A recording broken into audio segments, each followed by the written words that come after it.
Bine v-am găsit, dragii mei din Zodia Berbec, oriunde v-ați afla. Bine ați venit tuturor pe canalul meu Tarot Flor de Loto, numele meu este Nina și ca de obicei mă bucur să vă am alături la fiecare lectură. Azi voi face o lectură temporală, așa cum am obișnuit, o lectură fără limită de timp. O lectură pe care voi să o puteți urmări oricând doriți sau atunci când apare în viața voastră. Desigur, dragilor, nu trebuie să uitați un lucru important și anume faptul că voi vă construiți propriul viitor. Așa că vă rog din suflet, tocmai pentru că este o lectură generală, să luați decât acele mesaje care rezonează cu voi, iar restul lăsați-le să zboare în univers, pentru că sigur sunt pentru alte energii, pentru alte persoane care într-o mai mică sau mai mare măsură au o legătură cu Zodia Berbec. Așa că, dragilor, toți cei care aveți Soare, Lună, Venus, Ascendentul în Zodia Berbec, atunci această lectură este de asemenea și pentru voi. Și înainte de a începe lectura propriu-zisă, vreau să fac un mic anunț pentru toți cei care au o problemă cu vocea mea. Nu trebuie să mă anunțați nici că vă dezabonați, nici că, uite, domne, ăsta e motivul. Poate pentru, nu știu, poate pentru a mă face să mă simt umilită sau vinovată de vocea pe care eu o dețin. Asta este, alta mama nu mai face, așa că toți cei care aveți o problemă din punctul ăsta de vedere și nu numai, chiar nu se supără absolut nimeni.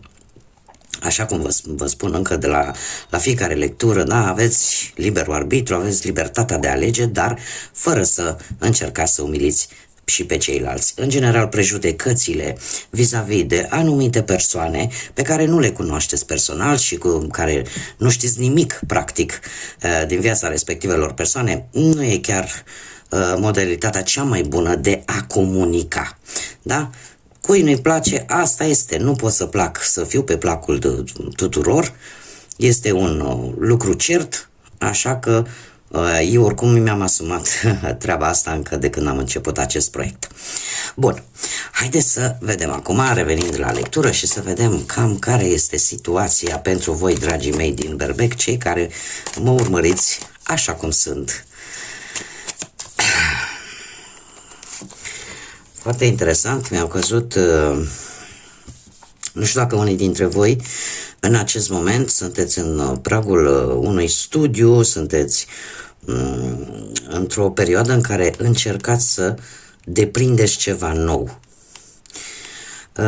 E foarte interesant că lucrul acesta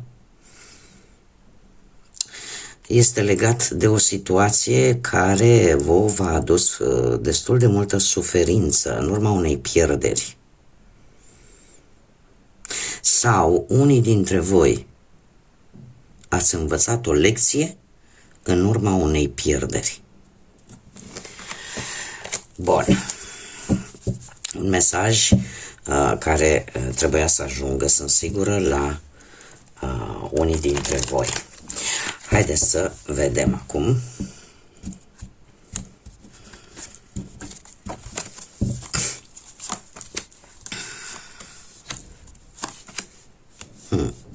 Dragilor, da, se pare că se repetă această situație. Cu ceva timp în urmă, nu știu, ați avut nevoie de un sprijin, de un ajutor, de o ghidare. De ce? Pentru că ați traversat o perioadă destul de complicată din viața voastră. O perioadă în care suportul și empatia au fost foarte importante pentru voi. În acest moment, unii dintre voi sunt nevoiți, poate, să poarte tot felul de măști. Asta ce înseamnă? Că știm foarte bine, nu? Zodia voastră este o zodie energică, dinamică, da? Căreia nu prea-i place să primească ordine și foarte impulsiv, aș spune, în anumite situații. Se pare că sunteți într-un moment în care ori sunteți nevoiți, ori pur și simplu e decizia voastră de a lua o anumită mască. Lumea nu vede exact ce este dincolo de ea. Sau voi încercați să ascundeți, de fapt, care sunt stările voastre interioare. Perioada imediat următoare pentru voi, dragilor, vine cu foarte multă spiritualitate, vine cu foarte multă, nu știu, unii dintre voi chiar e posibil să vă dedicați mai mult, nu știu, spiritualității, divinității, să vă rugați, să,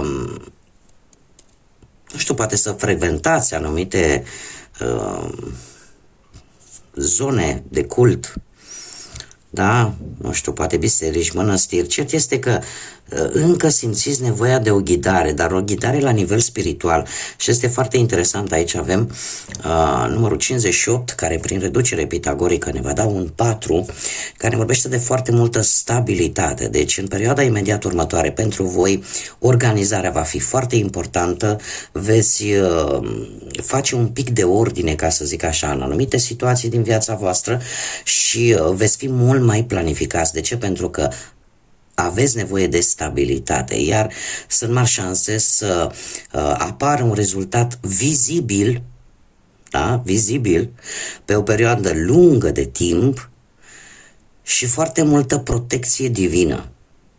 Da? Sunteți cumva pe drumul corect, sunteți pe drumul cel bun. Nu știu dacă cineva a pierdut pe cineva drag în perioada recentă, cert este că este cineva, pentru unii dintre voi, care încearcă să aibă grijă de voi de acolo de unde este. Acum, haideți să vedem ce ne spune și tarotul. Ce vine pentru dragii mei din Berbec?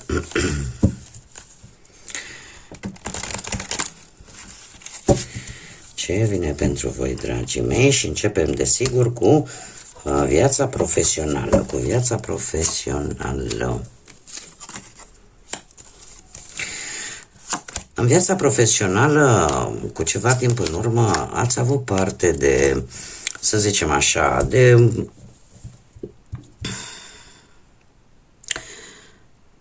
știu dacă neapărat o celebrare.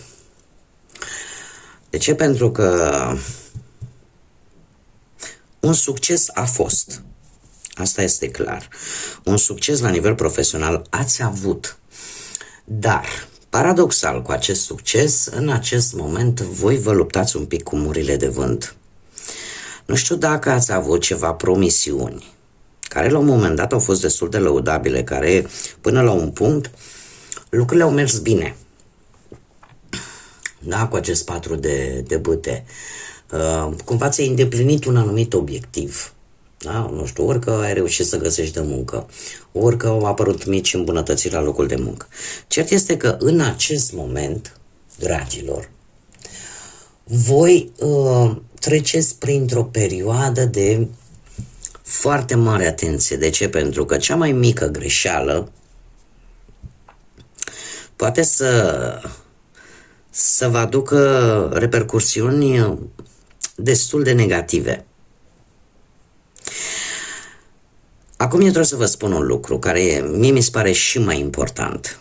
Turnul, de obicei, atunci când vine în viața noastră, de obicei vine să ne învețe lecții. Lecții importante. Cum la voi a apărut pe partea asta a muncii și mai ales faptul că avem și un 3 de bâte în perioada imediat următoare, asta îmi spune că ceea ce voi traversați în acest moment, toată această zbatere și poate toate aceste lucruri care parcă indiferent cum le dai, nu iese cum v-ați dori voi, totuși în perioada imediat următoare vine cu posibil anumite ori călătorii, da? Pe motive profesionale, ori veți rămâne într-o fază de așteptare în a vedea rezultatele. Voi încă veți aștepta, veți fi într-o perioadă de așteptare, iar rezultatele nu vor întârzia să apară. Da? Nu trebuie să, cum să spun eu, să vă dezamăgiți și să spuneți, domne, nu mai reușesc să văd luminița de la capătul tunelului. O veți vedea. Și mai ales că avem bâtele care ele însele reprezintă partea asta a muncii, a profesiei. Trebuie să vă zic că e posibil ca răspunsul pe care voi îl așteptați și care are legătură cu viața voastră profesională să vină de la drum lung, da? Sau voi să fiți nevoiți să faceți o călătorie. Lucrurile nu vor rămâne așa. Aici a trebuit să se întâmple acest lucru, tocmai pentru că voi trebuia să învățați ceva. Sau poate că aici era ceva putred, că era vreun loc de muncă, că era vreo promisiune. Era ceva nu era în regulă, ceva nu era sănătos.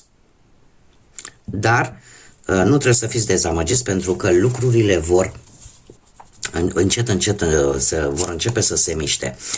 Pe plan financiar, dragilor, ați dus-o destul de greu. Unii dintre voi chiar v-ați simțit, nu că blocați, foarte blocați. Ați avut impresia poate că nu mai există soluție, că nu mai aveți de unde să mai scoateți bani, poate aveți datorii de plătit sau poate aveți de rezolvat o anumită situație financiară și v-ați cam blocat voi pe voi. Dar cum? La nivel mental. Mie îmi place să-i spun la acest 8 de spade cartea atracției universale. De ce? Pentru că în momentul în care noi gândim și emanăm acea energie negativă, de fapt asta și atragem către noi. Tocmai de aceea, de multe ori, de câte ori am ocazia, vă spun, încercați să gândiți pozitiv, chiar dacă viața ne dă lămâi, da? Facem limonadă din ea și o bem. Da? Adică să găsiți totuși în orice lucru rău, eu vă spun din experiență personală, din orice lucru rău, există și o parte bună, indiferent cât de greu vă vine să credeți lucrul acesta. În prezent, într-adevăr, lucrurile nu sunt chiar atât de roz pentru unii dintre voi, cei care vă regăsiți în aceste informații. Lucrurile merg destul de greu, responsabilități multe, bani puțini, o zbatere permanentă în a vă găsi acel echilibru financiar în așa fel încât să vă achitați cam de tot ce aveți de achitat. E o presiune pe finanțe și se cere foarte mult echilibru, dar eu trebuie să vă spun că nu mai durează mult. Nu mai durează mult. Următoarea perioadă vine cu arcanul major Carul, care îmi vorbește de a recupera pentru unii dintre voi. Ori recuperați vechi datorii, ori vin bani din exterior, ori vin câștiguri neașteptate, ori bani, nu știu, pentru unii care se ocupă cu turismul sau cu transportul. De undeva vă vin bănuți și încet cumva vă echilibrați. Dar asta depinde foarte mult de o decizie și de o hotărâre extraordinar de mare pe care voi o veți lua. Da? Nu știu dacă unii dintre voi, în urma unei vești foarte neașteptate și foarte rapide care vă vine, cum am mai spus, veți lua o hotărâre așa, cum să spunem, foarte hotărâtă, foarte fără niciun dubiu. Chiar asta vă va ajuta. Haideți să mergem mai departe și să vedem pe plan sentimental pentru cei care vă aflați într-o relație. Dragilor,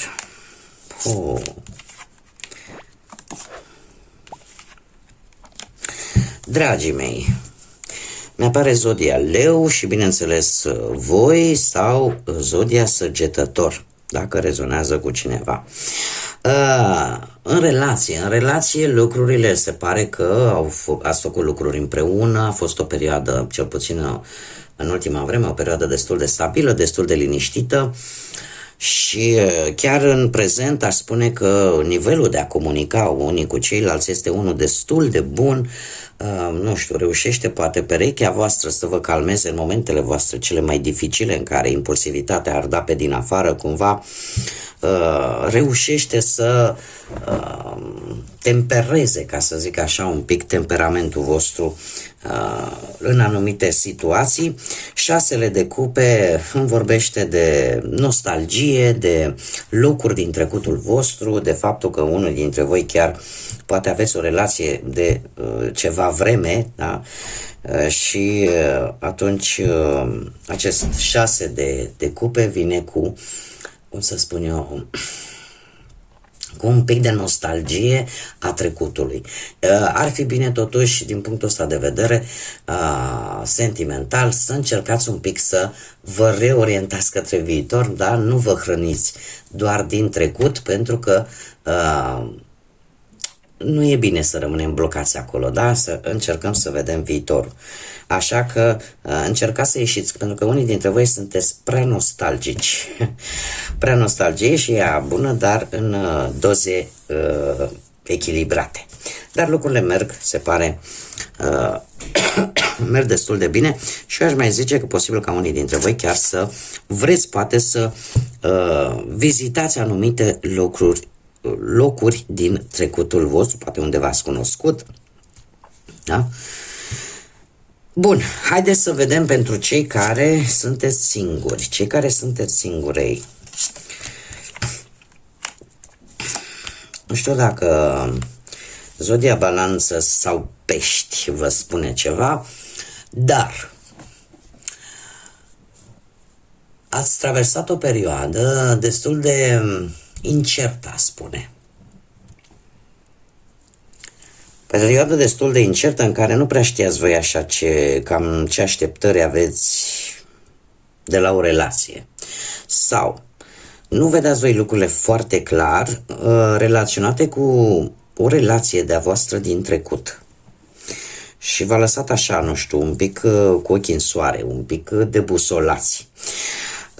Acest 4 de monede, asta v-a făcut să fiți un pic zgârciți. În ce sens?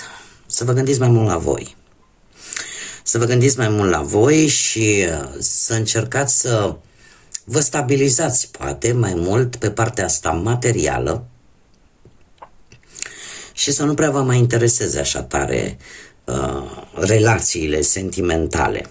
V-ați axat, așa ca să zic, mai mult pe a produce bănuți, a vă simți voi stabil din punctul ăsta de vedere material. Următoarea perioadă vine cu justiția. Justiția care ne vorbește de, pur și simplu, de a face lucrurile corect. E posibil pentru unii dintre voi să cunoașteți în următoarea perioadă pe cineva care să aibă de-a face cu domeniul ăsta al justiției terestre, da? Nu știu, că lucrează într-un notariat, într-un tribunal sau o instituție a statului. Posibil și acest lucru, sau să fie cineva care să poarte o uniformă. Lăsând acest lucru la o parte, poate să aibă sau nu o legătură cu Zodia Balanță. Dar dacă nu vorbim de acest aspect, putem vorbi de faptul că veți avea un echilibru totuși. Veți încerca cumva să echilibrați atât partea asta materială de care v-ați ocupat, se pare unii dintre voi, foarte atent, cumva și partea asta sentimentală, da? Să-i găsiți așa un mic echilibru. Și eu aș spune că ori aveți de-a face cu vreo procedură legală, așteptați un rezultat, e posibil aici să fie de fapt niște economii, niște bani pe care voi să-i strângeți tocmai pentru a rezolva o anumită problemă care are de văzut cu justiția. Nu știu, poate să fie un divorț, poate să fie... Dar pe voi ceva v-a măcinat. Dar cumva în acest moment sunteți dispuși, dau oricât, fac orice să se termine unii dintre voi. Haideți să vedem ce mesaj are acest oracol al cristalelor și al îngerilor pentru voi, dragii mei, din Berbec.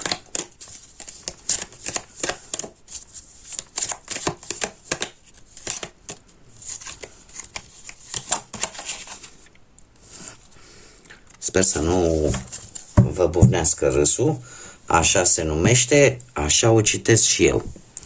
Da, e vorba de un cristal care se numește Sugilita și care ne spune în felul următor. Fii propriul tău stăpân al propriei tale puteri divine. Înlocuiește codependența de o anumită situație, de o anumită persoană, cu necesitatea de a face pe plac celorlalți, și necesitatea de a face pe plac celorlalți cu asertivitatea și împuternicirea personală.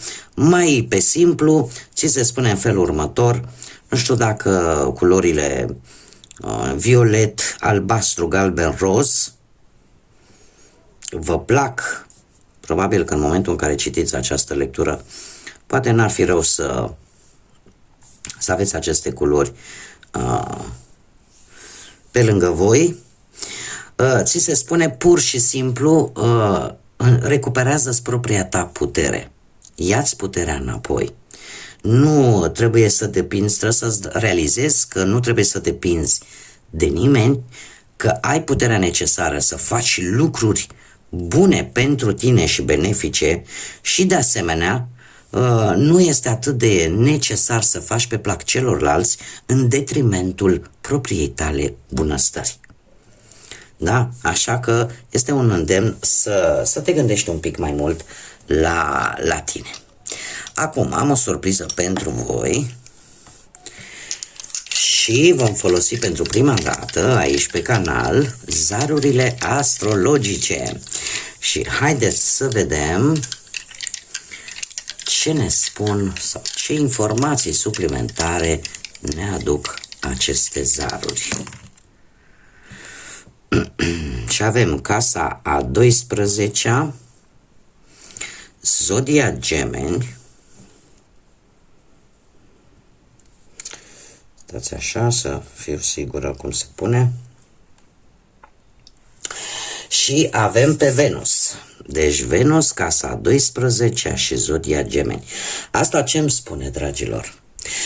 Că Venus ne vorbește de asemenea de autoestimă, de iubirea de sine, da? Și de ceea ce tu îți dorești pentru a te simți bine. E nevoia aia de, în primul și în primul rând, nevoia de iubire, dar nevoia și de a te iubi tu pe tine, da? De anumite dorințe care se activează. Faptul că pică pe casa a 12-a, care îmi vorbește de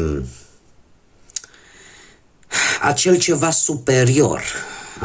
superior care cumva preia controlul. Se pare că traversezi o perioadă în care ar fi bine să nu iei decizii importante. De ce? Pentru că, după cum bine am văzut, cel puțin cu această carte, cu luna, lucrurile nu se pot vedea foarte clar. Da? Și nici situațiile și ar fi indicat, mai ales în ceea ce privește faptul că avem și Zodia Gemeni, cumva comunicarea. Este o perioadă în care comunicarea e posibil să fie un pic deficitară și să fiți într-o perioadă în care ori sunteți unii dintre voi dornici poate de răzbunare sau de asemenea Zodia Gemeni îmi vorbește de aceste măști.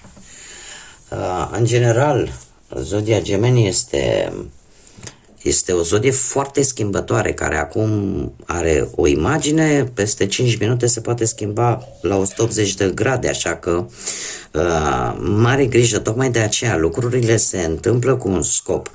Și faptul că avem casa 12-a care ne vorbește de acel ceva superior, mai presus de noi, de acea putere mai presus de noi,